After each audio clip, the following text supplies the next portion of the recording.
We are going to start our screen replacement by heating up the front of the device. I'm going to heat the screen for 1 minute. So for this repair you need a hair dryer. If you do not have a heat gun, it is going to work, but it is going to take more time. When the screen is ready, you need to place your suction cup on the front of the screen and start to pull gently. If done right, when you pull on the screen, you're going to have a small gap that can let you insert your guitar pick, and then you can use your guitar pick and start running your guitar pick on the 4 sides of the device. The screen of the Google Pixel 6 and 6 Pro are attached to the frame of the device with double-sided tape, and also there are some tabs that you need to unlock in order to have the screen completely separated from the frame of the device. Also, always remember that if it gets a little bit difficult to remove the screen or the double-sided tape is a little bit too strong, you need to add some extra heat that is going to help you remove the screen out of the frame of the device more easily. The flex cable of the screen is at the left of the device. Technically, you do not need to be gentle with the flex cable because either way you're going to replace it with the new screen. It's good to know that if you accidentally cut the flex cable or damage it. I have removed the screen of the device on all 4 corners except the bottom. The bottom has been lifted right now, and I can say the screen has been detached completely out of the frame of the device. At this point, you just need to open the device in two. You're going to have the screen and the frame separated, and then we need to proceed into the removal of the old screen and also the removal of the old fingerprint sensor that we are going to transfer onto the new screen. If you have a Google Pixel 6, this is exactly the same thing that you have to do in order to replace your screen. The issue with the Google Pixel 6 and 6 Pro screen replacement is the fingerprint sensor. The fingerprint sensor can be transferred onto the new screen, but there is no guarantee that the fingerprint sensor is going to work with your new screen. The device was turned back on to check if no damage was done during the screen removal. In order for you to work on the Google Pixel 6 and 6 Pro and even the Pixel 5 and Pixel 4, you need to have some Torx screwdriver.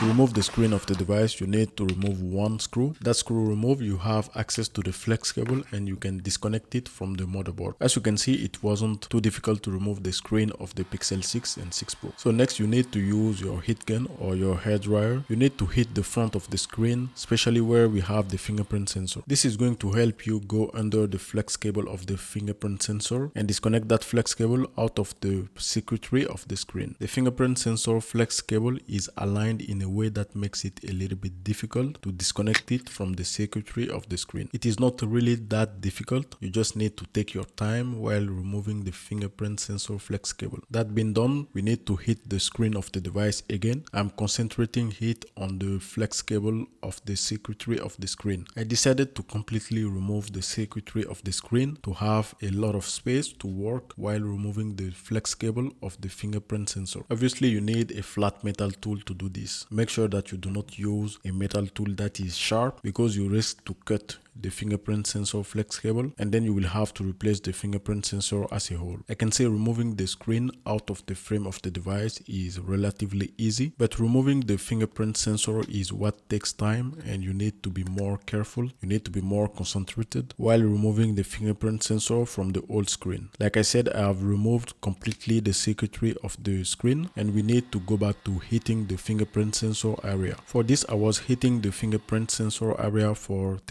30 to 20 seconds at a time, and then slide my tool under the fingerprint sensor flex cable. And as you can see, there are a lot of double-sided tape on the fingerprint sensor flex cable, which makes it very difficult and prone to damage if you pull too hard or if you're too hasty. I went back to hitting the screen of the device. The flex cable of the fingerprint sensor is no longer attached to the screen, and then we can pull the fingerprint sensor and take it out of the screen of the device. If it doesn't move, try to add some extra heat and also try to slide your tool on the edge of the fingerprint sensor. That is going to help you lift it faster and more safely. The reinstallation should not be difficult. You just have to align the fingerprint sensor to where it has to sit and then connect the flex cable of the fingerprint sensor to the screen. After that, it is ready to be installed on the frame of the device. Like I said, the fingerprint sensor may work or may not work after you do the recalibration of the fingerprint sensor using Google software. So we are going to connect the flex cable of the screen. You just need to align the flex cable with the motherboard and then apply some pressure on the flex cable. Make sure that it is fully seated, and then we need to turn on the device. Make sure that the device is responding, at least the new screen is responding and there is no damage to the new screen. I advise you to do this step because you do not want to close the device and be surprised that your new screen is not working or it has some defect. Here the screen is working, but as you can see, the fingerprint sensor logo has disappeared after turning on the device. So the fingerprint sensor has been disabled and I cannot access the fingerprint sensor no more on this device. This device needs to be recalibrated and then we can see if the fingerprint sensor came back to life. Also, for water resistance, you need to apply some double-sided tape around the screen if the double-sided tape comes with the kit that you got, or the double-sided tape may be installed already on the screen and you do not have to do anything. But on the screen that I got for this screen replacement, there were no double-sided tape added to the package. Thank you guys for watching. Subscribe, like and share, and I will see you on my next video.